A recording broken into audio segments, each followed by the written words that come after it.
В эфире Абхазского телевидения еженедельная итоговая программа «События недели» в студии Ирина Аршба. Здравствуйте. 4 июля исполнилось 14 лет Министерству по чрезвычайным ситуациям Абхазии. В Очамчире прошли специальные учения, а именно отработка действий по ликвидации последствий различных чрезвычайных ситуаций техногенного характера, приуроченные ко Дню образования ведомства. В показательных учениях и параде, посвященных 14-летию МЧС, приняли участие 140 сотрудников и 40 единиц спасательной техники. Были показаны спасательные операции в воздухе, тушение пожара на земле и в воде, спасение пострадавших в различных ситуациях и задействованы противопожарная, горно-спасательная, медицинская, кинологическая, пиротехническая службы, а также инспекция по маломерным судам и спасательная авиация. В торжественном заседании по случаю Дня основания МЧС Республики, которое состоялось в Доме культуры Очамчиры, принял участие президент Аслан Бжания, а также посол России в Абхазии Алексей Двинянин. Министерство по чрезвычайным ситуациям Абхазии отметило 14-ю годовщину образования ведомства. К этому дню были приурочены комплексные тактико-специальные учения, которые прошли в городе Очамчира. Но прежде руководство и личный состав МЧС возложили цветы к памятнику погибшим в Отечественной войне народа Абхазии.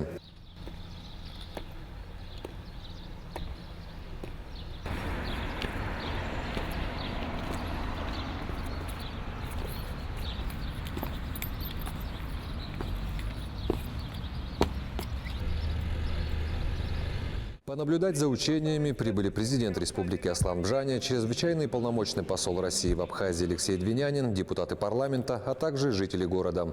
По замыслу первого этапа учений на центральный пункт связи поступило сообщение о дорожно-транспортном происшествии. В деформированных автомобилях зажаты люди и есть угроза возгорания. Диспетчер центрального пункта связи высылает на место чрезвычайного происшествия дежурный караул пожарно-спасательной части по охране Очамчирского района. К моменту прибытия спасателей оба автомобиля были охвачены огнем, а двое пострадавших зажаты в транспортных средствах. С помощью спецтехники их высвобождают. Одного на носилках переносят в автомобиль скорой медпомощи и госпитализируют в местную больницу. Второго с более тяжелыми травмами на вертолете МЧС транспортируют в республиканскую больницу Сухума. В автомобиле скорой медицинской помощи.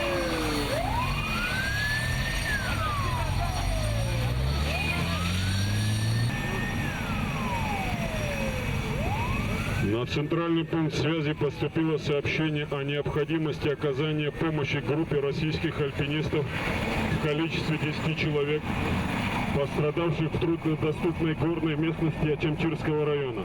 Далее по сценарию на центральный пункт связи поступает сообщение о необходимости оказания помощи группе российских альпинистов, пострадавших в труднодоступной горной местности в Очамчирском районе. На помощь им высылают дежурный караул поисково-спасательного отряда с кинологической службой. В связи со сложностью поисковых работ и транспортировкой пострадавших от места происшествия в больницу, туда высылаются вертолеты Ми-8 и Ми-2.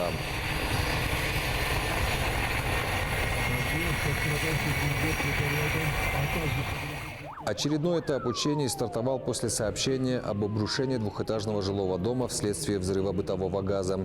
Высланные подразделения прибыли на место происшествия. К моменту прибытия было обнаружено, что часть здания охвачена огнем. Под завалом находились люди. Пожарное подразделение осуществляет тушение возгорания. Сотрудники отделения химической защиты гражданской обороны МЧС проверяют здание и дают разрешение на поисковые работы спасателям и кинологам.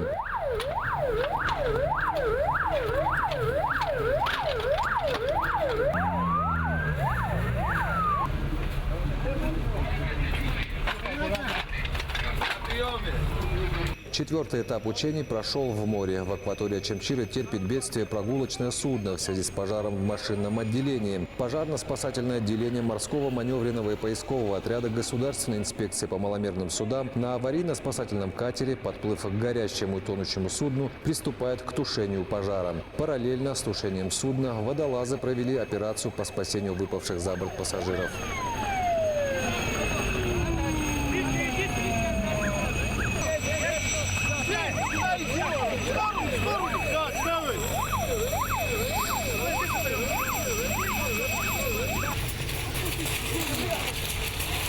Давай. Принял.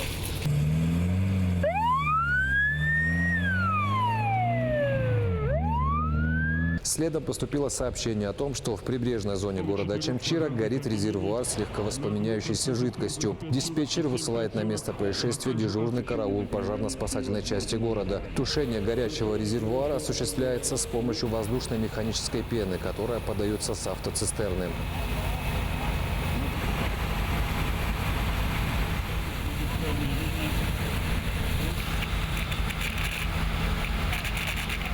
Масштабным стал этап, когда по легенде учений в 16-этажном здании города Ачамчира возник пожар. Огнем были охвачены 3 и 5 этажи. В данной спасательной операции было задействовано более десятка автомобильной спецтехники. Происшествие оперативному дежурному центру управления силами лиц. И один столб на защиту 6-го этажа по выдвинутой лестнице АЛ-30.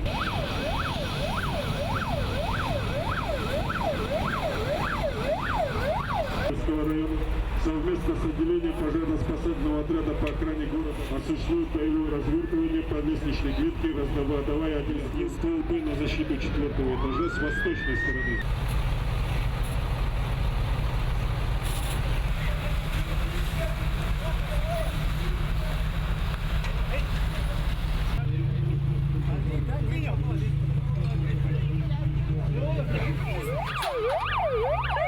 Свою работу в ходе учений продемонстрировал и отдел по обезвреживанию взрывоопасных предметов Центра по проведению операции особого риска «Пламя».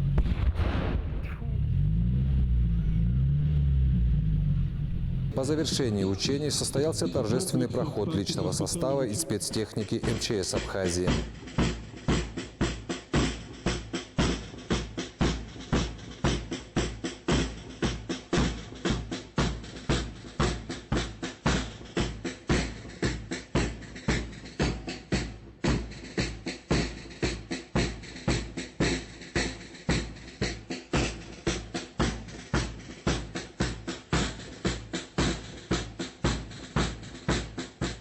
Кульминацией празднования 14-й годовщины образования ведомства стало торжественное мероприятие, прошедшее в Доме культуры города Ачамчира.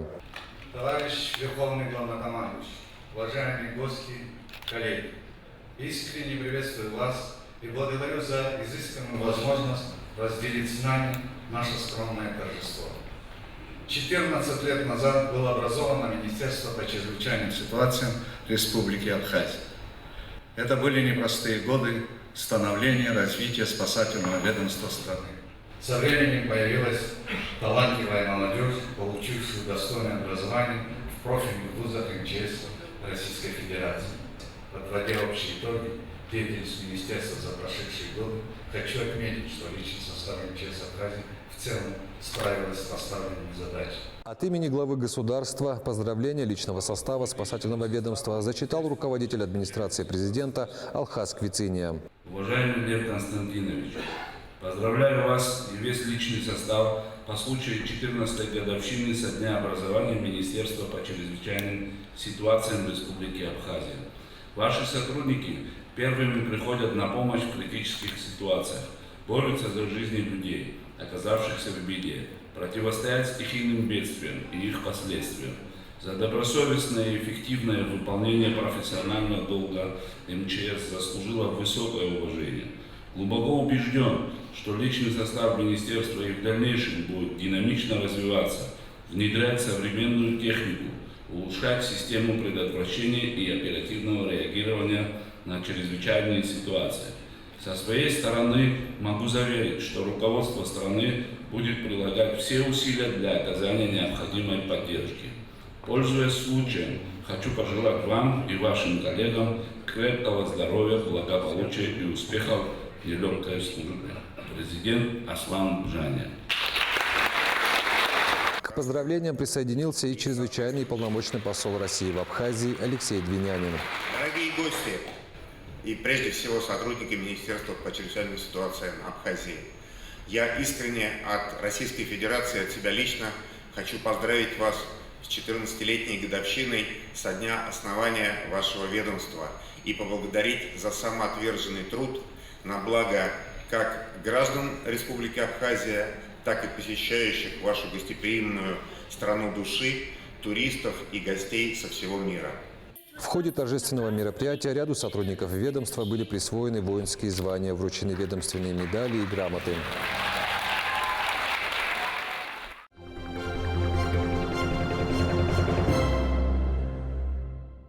Безусловно, главное событие уходящей недели – первая большая пресс-конференция президента Абхазии Аслана Бжани. Обеспечение республики электроэнергией в период ремонта Ингургэс. Ситуация с открытием государственной российско-абхазской границы. Выход из сложившейся социально-экономической ситуации. Итоги последней поездки в Москву. Вопросы безопасности, борьбы с криминалом и экономическими преступлениями, а также строительство новой тюрьмы. Эти и другие темы были затронуты в рамках пресс-конференции, которая длилась более 2 часов. Обо всем подробно расскажет Алиса Шамба. В течение 2 часов журналисты успели задать более 30 вопросов на разную тематику. И по традиции право задать первый вопрос представили журналистам АГТРК.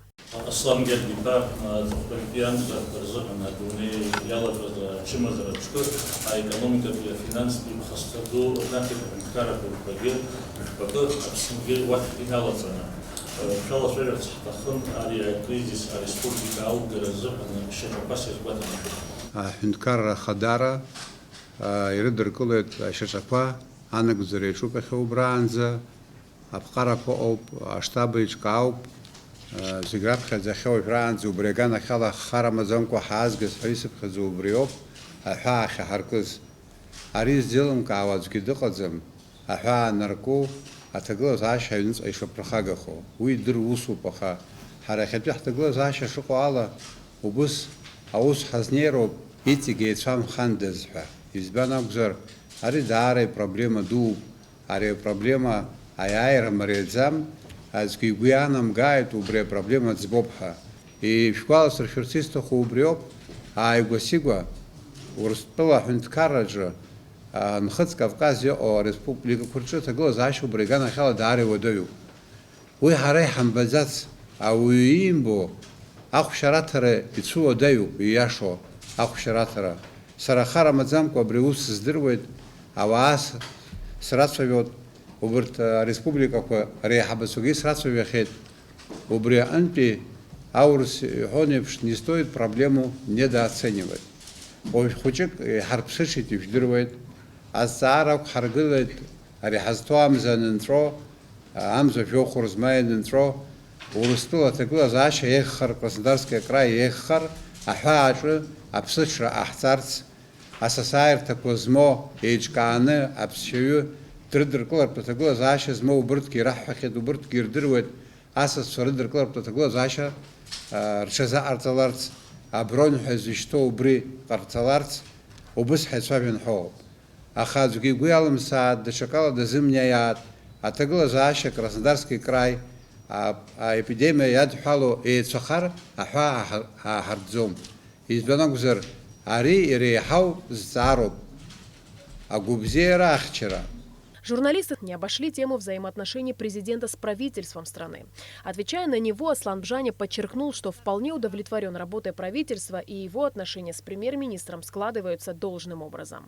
Я удовлетворен качеством взаимоотношений между президентом и правительством. Дальше будет еще лучше. Да, мы обсуждаем разные вопросы. В ходе обсуждения вопросов могут быть разные точки зрения, но есть Конституция, есть правила, в соответствии с которым последнее слово остается за президентом. И я не знаю таких министров или членов правительства, которые попытались бы эту установку каким-то образом оспорить. Что касается слухов, которые ходят, эти слухи под собой никакую почву на этом этапе не имеют.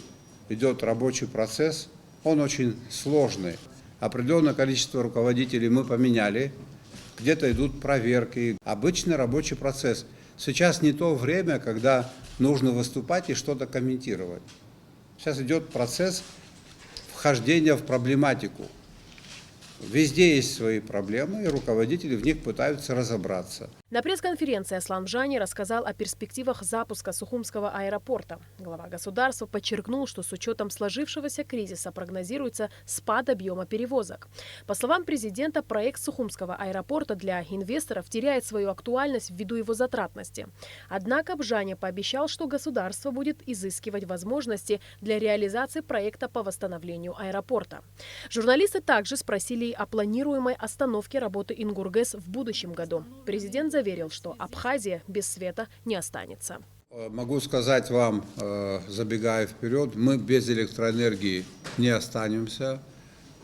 Скорее всего, станция будет остановлена на этот период. И нам, конечно же, помогут наши российские друзья. Условия, на каких условиях, каким образом это все будет финансироваться, каким образом на практике эта помощь будет реализована, это предмет договоренности. На сей счет работа начата, она идет. Есть желание нам помочь, они нам помогут. На вопрос о судьбе налога на добавленную стоимость Аслан Бжани сообщил, что изменится порядок его взимания. Вы, наверное, знаете, что в ввозной НДС эти деньги взимаются на границе. Конечно, это очень сложно, потому что товар еще не продан, оборотные деньги в товаре, и накладывать вот такую нагрузку на бизнесмена, это очень непросто и тяжело. Поэтому я говорил, и не только я, а люди, которые работают сегодня в моей команде, мы говорили о том, что этот налог необходимо изменить порядки его платежей, когда платить. То есть речь идет о том, что с моей точки зрения было бы справедливым нашим бизнесменам дать отсрочку, так как мы это делаем в случае с таможенными платежами, по определенной категории, значит, товаров и определенной группе, там может быть, в зависимости от того, какие приоритеты будут в экономике. Поэтому его необходимо изменить порядок взимания этого налога. Речь идет только об этом. Речь не идет о том, что налог надо отменить. Нет. Порядок взимания. В ходе пресс-конференции Аслан Бжани сообщил о планах по повышению заработных плат некоторым категориям бюджетников, однако не отрицал и задержек с выплатами в ближайшие месяцы. Мы сегодня уже можем сказать, что по маю месяцу в стране уже не осталось за май долгов. Задержки будут. Я думаю, что эти задержки будут на несколько дней. Это может быть 15-20 дней. К сожалению, задержки будут. Я просил бы наших граждан к этому отнестись с пониманием. Но при этом заработные платы, конечно же, будут выплачены. В завершении пресс-конференции глава государства пообещал регулярно встречаться с представителями СМИ. Алиса Шамба, Алексей Гухава, Тамас Чиковани, Степан Мартиросян для событий недели. Президент Абхазии на этой неделе провел еще одну пресс-конференцию, но уже для зарубежных СМИ. Аслан Бжани в онлайн-режиме ответил на вопросы журналистов Интерфакса, ТАСС, РИА Новости, Известия и даже представителей СМИ Испании и Грузии. Как в Абхазии справляются с последствиями экономического кризиса в связи с пандемией коронавируса? На каком уровне экономические отношения Абхазии с Россией? Реализовывается ли в полной мере договор о взаимном сотрудничестве двух государств? Отвечая на эти вопросы, Аслан Бжани пояснил, что из-за пандемии из бюджета республики выпадает почти 2 миллиарда рублей, и без помощи России на данном этапе не обойтись. Глава государства также рассказал об итогах поездки в Москву для участия в торжествах, посвященных 75-летию Великой Победы. В разговоре с журналистами президент Абхазии сообщил, что пригласил Владимира Путина и других глав государств в Сухум на открытие памятника летчикам, погибшим в небе над Абхазией в годы Великой Отечественной войны. Был задан вопрос и о взаимоотношениях между Абхазией и Грузией. Наша страна заинтересована в мире, но в случае необходимости готова к отражению вооруженной агрессии, сказал Аслан Бжани. Говоря о возможных экономических отношениях с Грузией, Аслан Бжани подчеркнул, что договор о неприменении силы – это тот документ, который даст возможность для диалога – гуманитарного, экономического и любого другого. Граждане Абхазии заинтересованы в том, чтобы у нас установились нормальные взаимоотношения с грузинским государством. Проблема же не в нас. Мы признаем грузинское государство, мы признаем все права, которые проистекают от факта грузинского государства. Другое дело, что нас не признают. Мне непонятно, почему до сегодняшнего дня не подписано соглашение о неприменении силы в отношении Республики Абхазия. Если мир является главной ценностью для руководства Грузии и грузинского народа. Но договор о неприменении силы – это тот договор, который даст возможность для нашего возможного диалога. На этой неделе произошло немало и других интересных и заметных событий. Обо всем подробно в обзорном материале Беллы Кварчия. С 1 июля в республике разрешена деятельность детских дошкольных учреждений, но некоторые ограничительные меры, введенные в республике в связи с распространением коронавирусной инфекции, все же продлены до 15 июля. Речь идет о запрете на экскурсионную и туристическую деятельность. Также по-прежнему остается закрытой абхазо-российская граница. Такое решение было принято на заседании Координационного штаба по защите населения от коронавируса, которое состоялось в понедельник, 29 июня. Решение об открытии границы и возобновлении туристической деятельности будет приниматься с учетом того, как будет развиваться эпидемиологическая ситуация в соседнем Краснодарском крае. Ежегодный доклад о деятельности Офиса по правам человека представила в парламенте омбудсмен Асида Шакрыл. В докладе затрагивались такие вопросы, как статистика обращений в аппарат уполномоченного по правам человека, развитие Института уполномоченного по правам человека в Абхазии, проблемы взаимодействия с органами власти и должностными лицами, деятельность международных организаций в сфере прав человека в Абхазии, проблемы участия уполномоченного по правам человека в административном и конституционном судопроизводстве. Отдельный раздел доклада посвящался вопросам содействия обеспечению и защите прав и свобод человека и гражданина. Асида Шакрыл обратила внимание депутатов на то, что в числе серьезных нарушений прав человека в Абхазии факты пыток и жестокого обращения с заключенными, введение смертной казни за распространение наркотиков, запреты на аборты. Омбудсмен указала на отсутствие правового механизма предупреждения пыток и предложила проработать этот вопрос.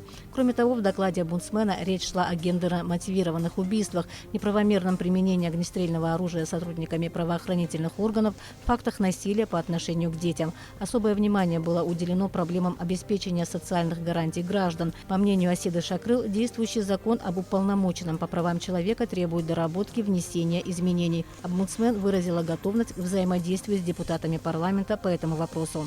Вице-премьер-министр экономики Кристина Азган обсудила с руководством Государственной кадастровой палаты вопросы разработки кадастра объектов недвижимости. Для упорядочения всех процедур по заключению сделок с недвижимостью и пользованием землей необходимо соответствующее программное обеспечение. Главная задача – создать максимально прозрачные условия для исключения теневого оборота и обеспечить легализацию любых сделок в этой сфере.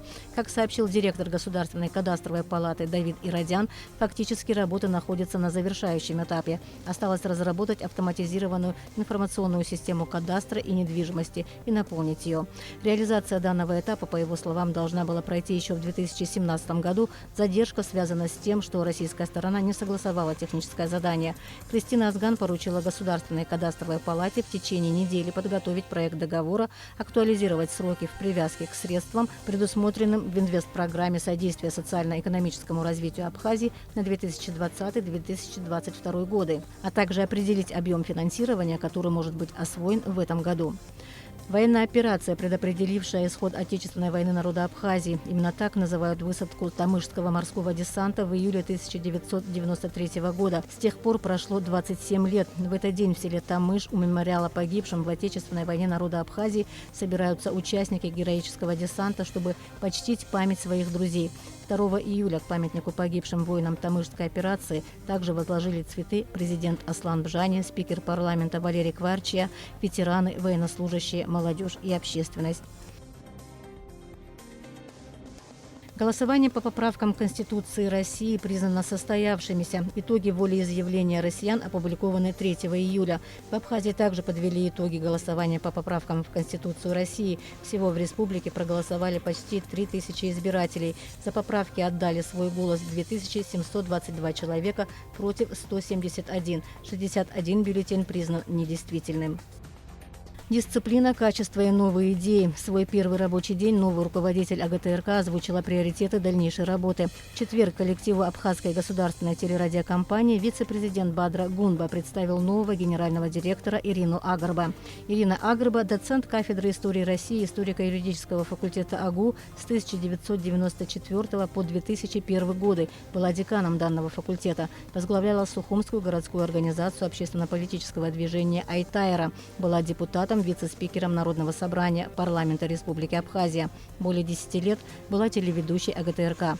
Ирина Агрба – автор ряда телевизионных проектов, в том числе «Аргама», «Кафедра», «Айбашранцоз». Ей присвоено почетное звание «Заслуженный работник Высшей школы Республики Абхазия». 10 золотых и 1 серебряная. 3 июля в Большом зале Кабинета министров Абхазии состоялась торжественная церемония награждения выпускников и медалистов общеобразовательных школ республики. В этом году стены родных школ покидают 1790 ребят, в их числе 64 отличника и 11 медалистов.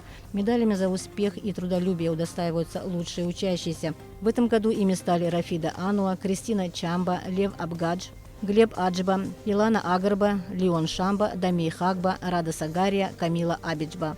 Асати Квициния удостоилась серебряной медали.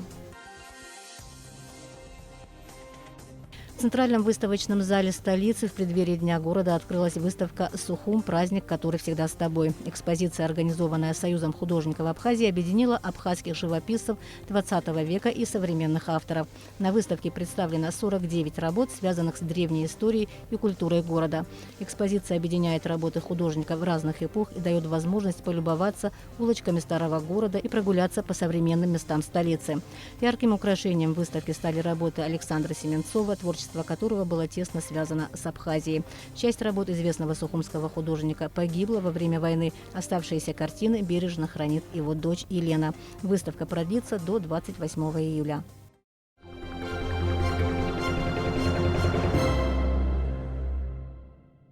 День города Сухум по сложившейся традиции отмечается в первую субботу июля. С праздником горожан и гостей столицы поздравил президент Абхазии Аслан Бжания. День города – наш общий праздник всех, кто здесь работает, учится, растет, мечтает, живет и любит свою малую родину. Сухум – современный и комфортный город, столица, эффективно укрепляющая статус культурного и туристического центра Абхазии. Это один из древнейших городов мира, история которого насчитывает 2500 лет. Отмечается, в частности, в поздравлении главы государства. Аслан Бжания высказал особые слова благодарности жителям столицы за честный и многолетний труд на благо процветания города. Отдельную благодарность выразил ветеранам Отечественной войны народа Абхазии, подарившим Сухуму мирное небо. Мы искренне гордимся прошлым и успешным настоящим нашей столицы. Вместе мы уверенно смотрим в будущее и убежден, сделаем все для дальнейшего процветания нашего любимого города, подчеркнул в своем поздравлении президент Абхазии. С Днем города жителей столицы поздравил и глава администрации Беслан Эшба. Сегодня мы гордимся историей нашего Сухума и главной ценностью – сухумчанами. Уверен, что мы этим будем гордиться и в будущем. Наша команда всегда будет стремиться делать все возможное, чтобы Сухум становился красивее и уютнее и был комфортным для горожан и гостей столицы, говорится в частности в поздравлении Беслана Эшба. Мэр также отметил, что празднования по случаю Дня города перенесены на более поздний срок, так как угроза новой коронавирусной пандемии все еще остается. И подчеркнул, что сегодня первоочередными задачами являются своевременная выплата заработных плат, выполнение всех социальных обязательств и коммунальных услуг. Глава столичной администрации поблагодарил всех сухумчан, которые в условиях установленных руководством страны ограничений проявили высокую социальную ответственность и дисциплину, помогали тем, кто оказался в сложной ситуации, оказывая гуманитарную помощь.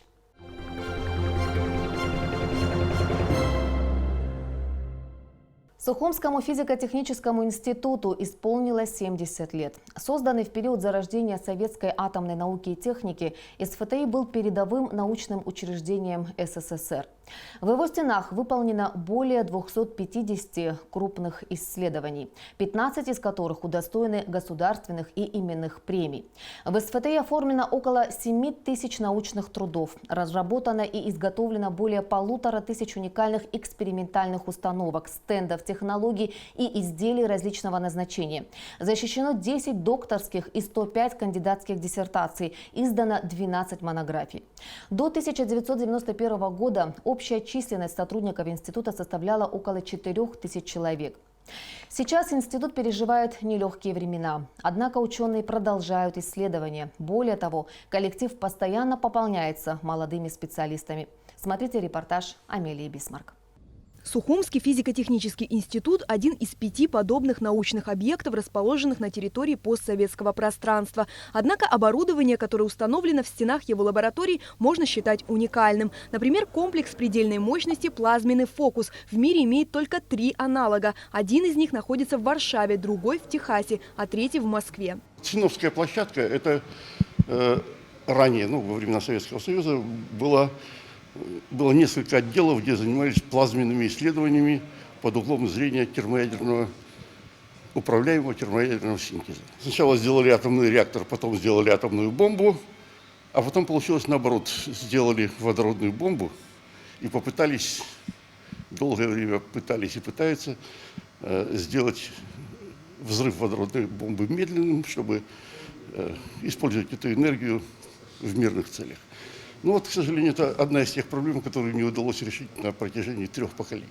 После развала Советского Союза многие исследования, проводимые здесь, были заморожены в связи с нехваткой финансовых средств. Вот уже более 10 лет СФТИ сотрудничает с Российским национальным исследовательским центром «Курчатовский институт». Учреждение совместно проводит исследования по быстрым процессам. В мире большой науки это направление представляет особенный интерес.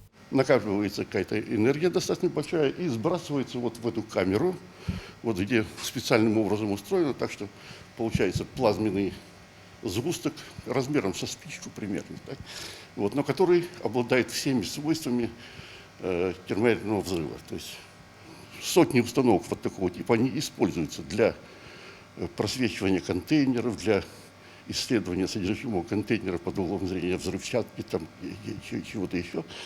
Так называемый нейтронно-активационный анализ позволяет, не вскрывая контейнера, выяснить, что находится внутри. То есть есть определенный интерес в мире к исследованиям этого типа. Здесь же, в головном центре института, в одном здании с лабораторией быстрых процессов расположена лаборатория плазменно-импульсных процессов, где экспериментальная группа молодых абхазских ученых исследует направление электровзрыва. Наталья Чековани – выпускница Абхазского государственного университета. Девушка пришла на практику в СФТИ и осталась здесь работать. Наша установка называется «Гелиус». Мы производим на ней электровзрыв, имеем разные диагностики, работаем в спектроскопии, также снимаем параметры именно электротехнические. Помимо этого у нас есть еще диагностики, которые позволяют исследовать именно динамику электровзрыва во времени. Несмотря на то, что этот вопрос изучают многие группы по всему миру, остается ряд актуальных вопросов на данный момент, которые еще не раскрыты. Мы работаем в этом же направлении. Костяк коллектива СФТИ состоит из опытных специалистов. Однако они с удовольствием привлекают к работе и делятся знаниями с заинтересованной молодежью. Александр Гамисони еще учится в ВАГУ, но уже плечом к плечу трудится с известными абхазскими и российскими физиками. Наша установка состоит из колбы, в которой происходит весь взрыв. Мы во время взрыва наблюдаем на 2 компьютерах спектр, на котором видны разные линии. В особенности линии водорода, вольфрамовые линии, H-альфа, H-гамма и H-бета. Важный этап исследовательской работы – обработка и систематизация данных. Для этих целей в корпусе предусмотрено специальное помещение. Оно расположено над главными сооружениями лабораторий. Площадь этой комнаты около 40 квадратов. Она буквально напичкана различным оборудованием. Сюда стекается информация с главных установок лаборатории, которые расположены на 1-м этаже. Эта комната сделана полностью из железа. Здесь даже дверь железная, чтобы не проникали различные посторонние сигналы. В комнате установлены современные цифровые высокочастотные приборы, которые улавливают физическую информацию и извлекают из общего потока инновационные данные. Интересующий нас процесс длится примерно 100 наносекунд. Это примерно 1 десятимиллионная доля секунды. За это время нужно собрать по возможности побольше информации, свойства всех излучений, оптики, токи, напряжения, там всякие эти самые структуры магнитных полей и так далее. В зависимости от поставленной задачи идет обработка этой информации, в которой принимает участие уже гораздо больше людей.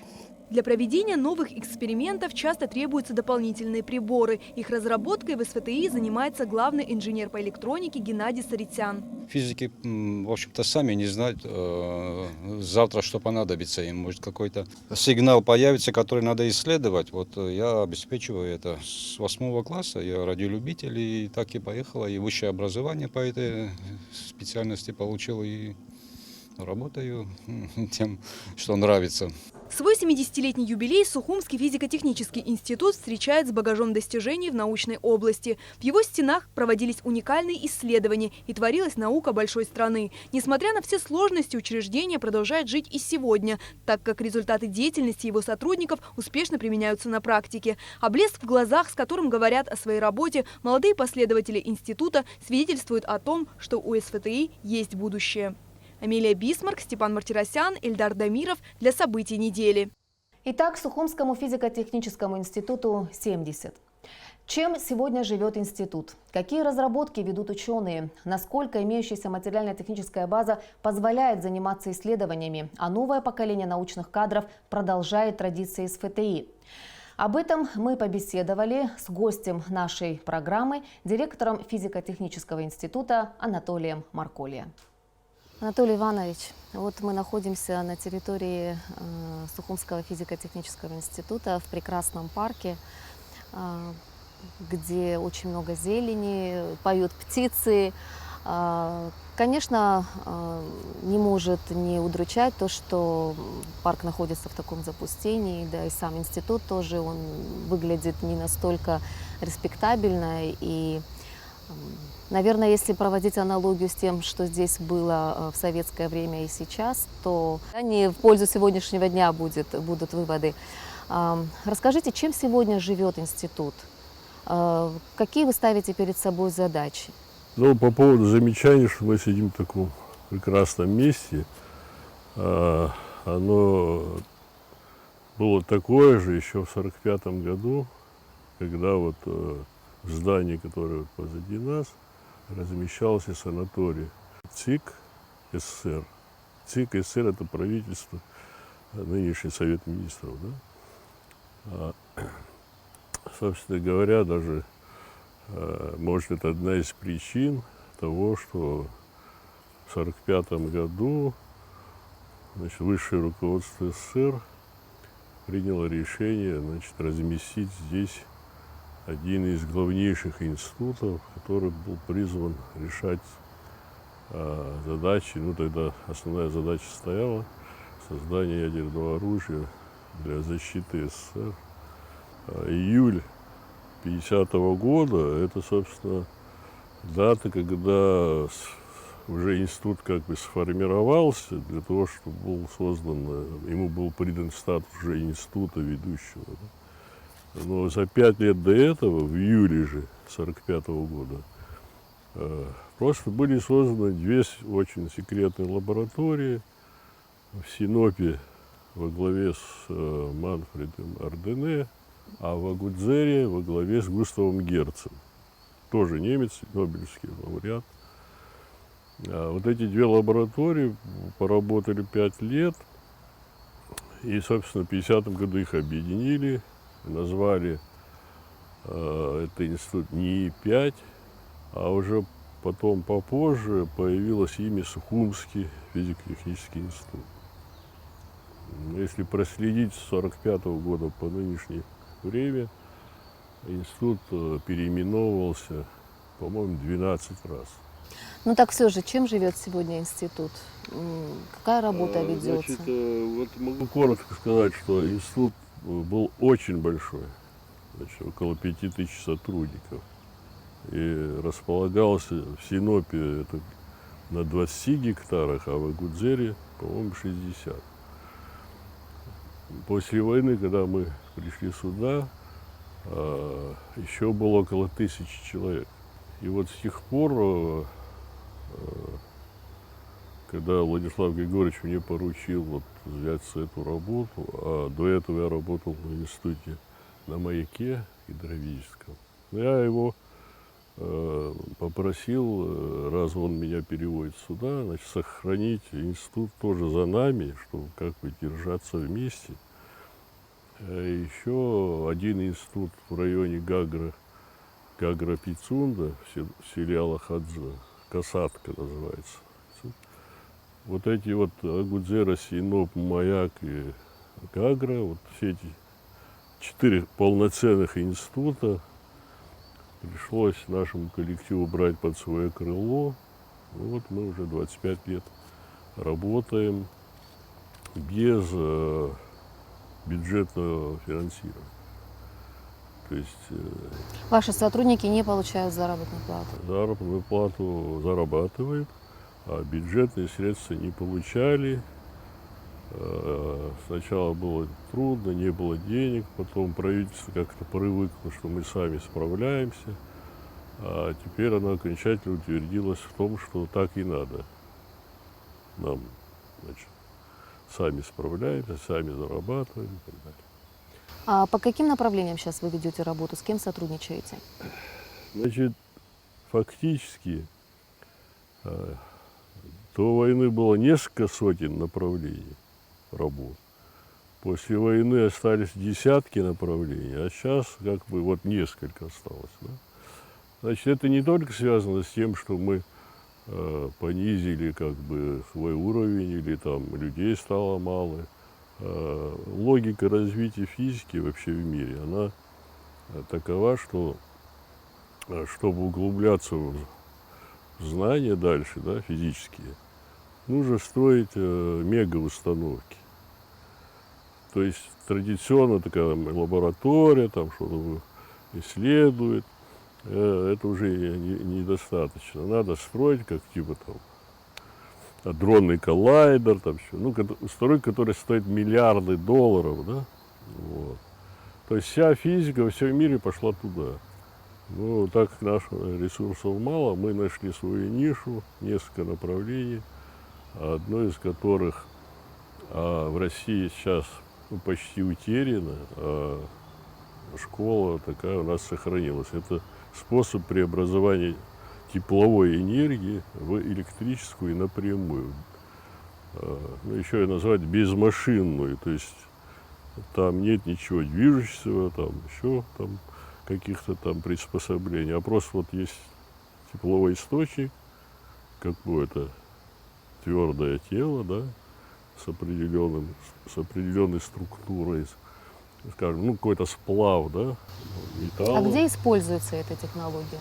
Это используется там, где требуется, ну, например, на космических аппаратах, да, ну, на луноходах, на марсоходах, там, где солнечная радиация слаба, для того, чтобы использовать солнечные батареи, да, берется источник тепла, ну, обычно это изотоп какого-нибудь элемента, который сам себя нагревает, он просто как бы является горячим всегда.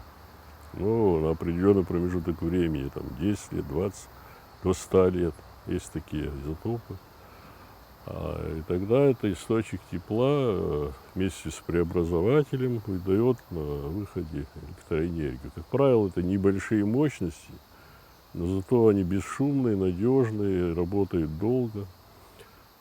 Кроме того, их используют на удаленных каких-то там регионах, например, Северная Арктика, да, Север Арктики, там, или газопроводы, там, где нужно постоянно что-то обслуживать, там, и нужна энергия, там не построишь электростанции, там, или даже дизель-генераторы. То есть они удобны в своей нише, но они дорогостоящие, поскольку технология такова, что... Поэтому вот это вот направление мы за собой сохранили, и наши российские партнеры заказывают нам эти разработки. Это чисто такой хозяйственный договор, будем так говорить. То есть они хотят эти знания, технологии, мы умеем это делать, они нам оплачивают, это просто такой договор. То есть нет такого поддержка института, как извне, специально. Хотя это тоже подразумевается, но по сути работа такова. Договорились. Выполнили Кто-то работу. платит, кто-то делает. Получается, на какие-то дополнительные там изыскательские работы, Да, научные да, работы у вас совершенно верно. нет средств. Кроме того, здесь вот, где вы были, вообще-то площадка, она в основном состоит из лабораторий по исследованию физики плазмы.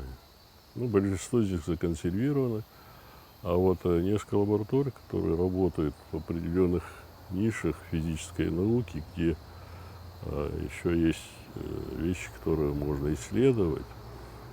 Но это касается области так называемой низкоэнергетических ядерных реакций. Это такой термин, который означает, что не бывает ядерных реакций с низкой энергетикой. Но некоторые физики говорят, что небывалое тоже бывает. Так? Вот, мы вот этим, значит, занимаемся. Кроме этого, в последние годы мы занимались разработками устройств по экстракции растительного сырья для извлечения эфирных масел. Разработки сделаны, есть установки работающие. Теперь их надо переводить в промышленность. Но опять же, для этого нужны ресурсы государства, которые пока не нашлись. Сейчас, недавно, создали еще один отдел по разработке, будем сказать, малых ГЭС, да, которые могут быть на речках. Так, да. Хотя это направление во всем мире известно, там нет никаких, может быть, нет нужды добывать фундаментальные знания, но тут исследования, они нужны для того, чтобы оптимизировать это все к местным нашим условиям, да. А самое главное, разработать такую микро- или мини-станцию, доступную по цене, и, так сказать, вот разгрузить нашу проблему, вот, нашей сети, которой все и не хватает. А насколько институт обеспечен кадрами? Идет к вам молодежь? Значит, за эти годы я постарался в России, значит, обучить, по-моему, около 70 человек, причем на бюджетной основе, российской бюджетной основе, которые, вот половина из них работает у нас, часть работает в других организациях, и десятки студентов, которые окончили АГУ на платной основе. Да, институт платит, мы их готовим. Ну, кроме того, создали там базовые кафедры, соответствующие по морским технологиям, по физике, там, так далее. То есть подготовка кадров, опять же, легла на наши плечи. Это без участия нашего государства по нашей же инициативе и так далее. Я с коллегами собираюсь как бы изложить нашему руководству, что вот у нас есть как бы две мощные организации, где работает основной интеллектуальный потенциал Абхазии. Это Академия наук Абхазии, Абхазский университет. Мне кажется, их раздельное развитие все-таки при отсутствии таких ресурсов необходимых все-таки будет трудно. Идея в том, чтобы их как бы в единый организм собрать. Я сейчас не говорю, какой организм, по какому уставу, как назвать, для того, чтобы мы могли нашим партнерам российским показать, что вот есть у нас общий такой потенциал, да, и что нам, может быть, нужна будет помощь развития интеллектуальной мощи Абхазии, да. Но отдельная проблема — подготовка учителей, особенно сельских школ. То есть внутри этого вот будущего гипотетического, как бы, такого, значит, предложение такое создать, опять вернуться к педагогическому институту, но не такому вот, как поступил, окончил, а так, чтобы направлялись из села учиться, а потом возвращались, и село, ну, собственно, государство Им вручало там ключи от дома, там, Целая условия программа. работы, да. Ну, такая программа, когда люди... А вот элиту нашу, молодежь, да, ну, уже учить на настоящих факультетах, где они там... А основную массу учить педагогике, образовательным каким-то навыкам, да, но чтобы они имели тоже собственный статус и интерес к этому, да. Ну, это такая вот мыслится, такая большая программа.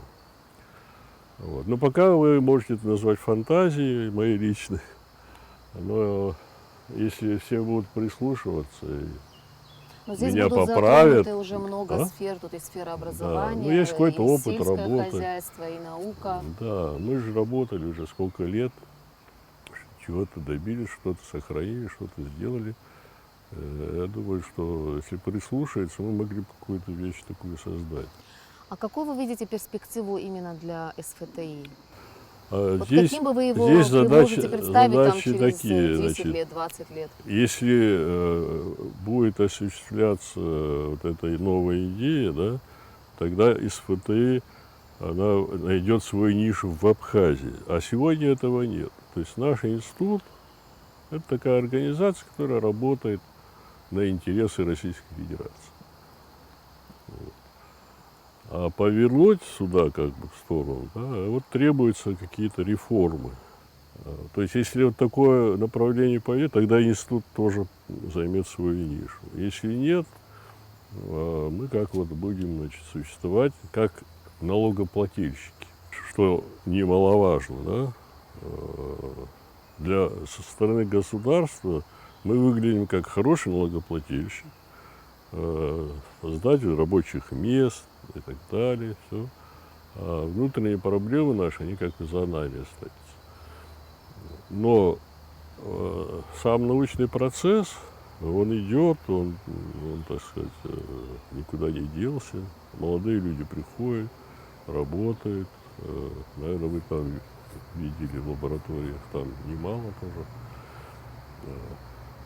Но есть еще работы, которые мы как не совсем озвучиваем.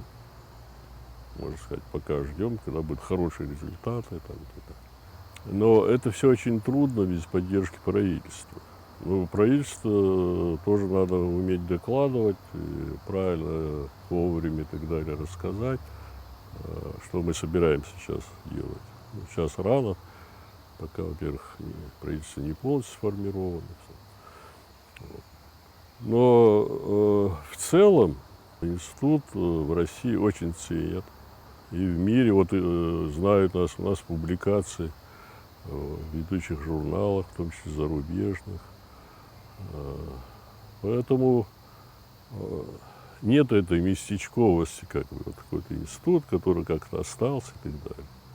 И еще я хочу сказать, что само сохранение института, его имени, да, и что он до сих пор работает, это очень хорошо работает на имидж Абхазии. Потому что со стороны вероятнее всего было бы, если бы институт исчез с точки зрения людей, которые это понимают, да? А они с некоторым удивлением наблюдают, что он не исчез, работает и является как бы таким неплохим институтом для тех, кто желает иметь те знания, которые мы здесь добываем. Да? Ну, мы еще раз поздравляем вас с юбилеем, желаем вам новых научных открытий, успехов и процветания, и чтобы все у вас получалось из задуманного. Спасибо.